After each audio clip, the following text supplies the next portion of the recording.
পেঁয়াজ ভাজাটা হয়ে গেছে, এবারে মাংসটা দিয়ে দেবো।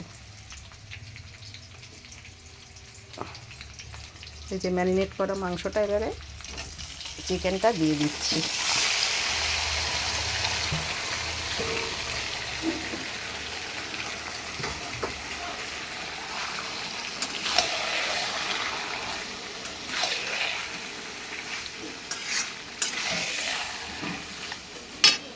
কষানো হোক।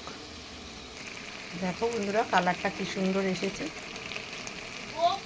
আরও কষা হবে, আরও কষানো হবে। দেখো বন্ধুরা গরম জল বসিয়েছিলাম, এটাই আমি মাংসতে গরম জল দিয়ে এই দিলাম, বসালাম। হয়ে গেলে ফুটুক, একটু ফুটবে, ঝোলটা কমবে, তারপরে নামাবো। নামানোর সময় একটা গরম মশলা দিয়ে দেবো, ব্যাস। ঝোলটা ফুটছে।